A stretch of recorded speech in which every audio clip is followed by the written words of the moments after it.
अस्सलाम वालेकुम दोस्तों, कैसे हो आप? उम्मीद करता हूँ सब ठीक होंगे और खैरियत से होंगे। तो आज हम बात करेंगे डिस्प्रिन टैबलेट के बारे में कि ये क्या काम करती है, ये क्या चीज़ है, इसका फार्मूला क्या है, इसके साइड इफ़ेक्ट्स क्या हैं और इसकी कॉन्ट्राइंडिकेशंस क्या हैं।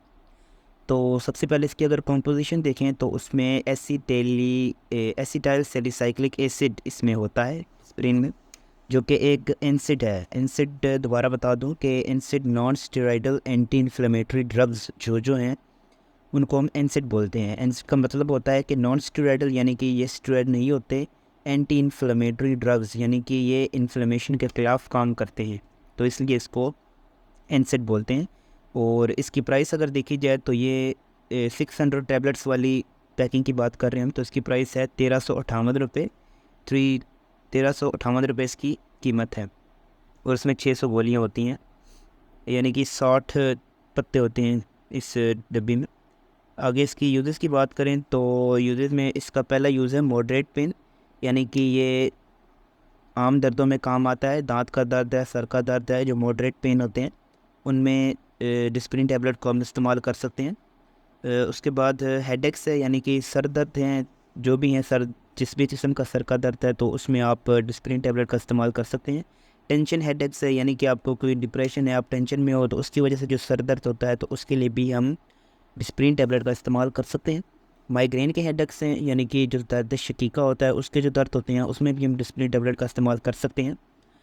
उसके बाद है टूथ एक्स, यानी कि दांत के जो दर्द हैं, जितने भी हाड़ का दर्द है, दांत का दर्द है, उसमें भी हम डिस्प्रिन टैबलेट का इस्तेमाल कर सकते हैं।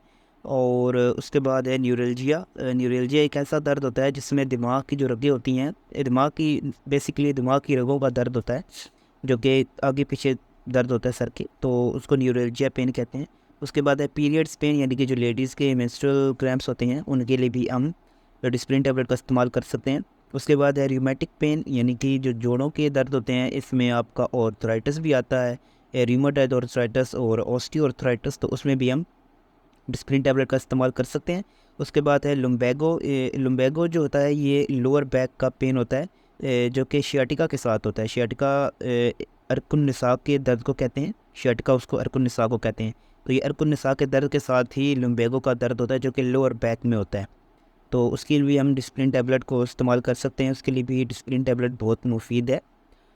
उसके बाद है बॉडी एक्स, यानी कि जिस्म के जो नॉर्मल दर्द होते हैं उनमें हम डिस्प्रिन टैबलेट को इस्तेमाल कर सकते हैं। आगे चल के इसके साइड इफ़ेक्ट्स को देखें तो इसमें है इंडाइजेशन, यानी कि आपका निज़ाम हाज़मा डिस्प्रिन टैबलेट के लगातार इस्तेमाल से ख़राब हो सकता है। उसके बाद आप फीलिंग सिक, यानी कि आपको बुखार महसूस हो सकता है डिस्प्रिन टैबलेट के इस्तेमाल के बाद। वोमिटिंग आपको हो सकती है, उल्टी वगैरह आपको आ सकती है।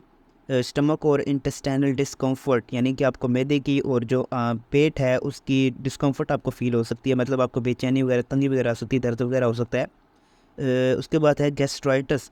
गैस्ट्राइटिस एक ऐसी बीमारी है जिसमें जो मैदे की लाइनिंग होती है ऊपर वाली, उसमें इन्फ्लेमेशन हो जाती है, तो उसको, इस कंडीशन को हम गैस्ट्राइटिस बोलेंगे। उसके बाद है स्टमक अल्सर, यानी कि मैदे में जो ज़ख़म होता है, अल्सर होता है, उसके ये भी एक साइड इफ़ेक्ट है डिस्प्रिन टैबलेट का।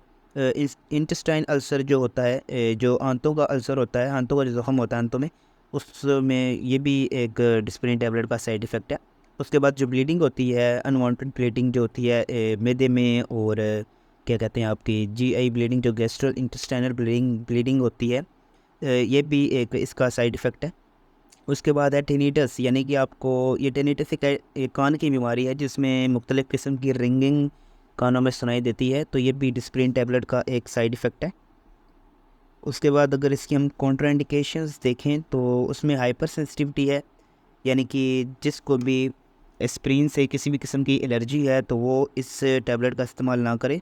स्टमक अल्सर है अगर आपको, यानी कि मैदे में ज़ख़म है, तब भी आप डिस्प्रिन टैबलेट को इस्तेमाल नहीं कर सकते।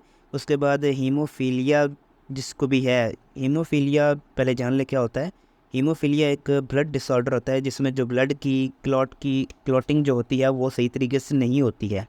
ब्लड की क्लॉटिंग जो होती है वो सही तरीके से नहीं होती है, ये हीमोफीलिया डिजीज़ में ऐसा होता है।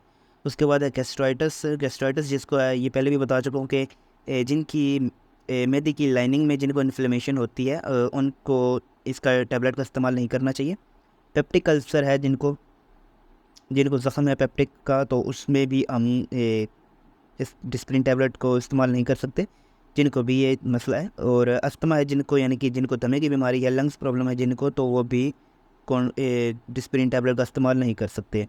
उसके बाद स्पेशल नोट है कि Disprin must not be given to children under 16 years of age. जी हाँ, जो 16 साल से कम बच्चे हैं उनको हम डिस्प्रिन टैबलेट नहीं दे सकते। तो उम्मीद करता हूँ आपको वीडियो अच्छी लगी। अगर वीडियो अच्छी लगी तो वीडियो को लाइक करें, शेयर करें, कमेंट करें और चैनल को ज़रूर सब्सक्राइब करें और हमें ज़रूर सपोर्ट करें, क्योंकि हमारा नया चैनल है तो अभी काफ़ी टाइम लगेगा इसको ग्रो करने में। तो इंशाल्लाह मिलते हैं नेक्स्ट वीडियो में, तब तक के लिए अल्लाह हाफिज़।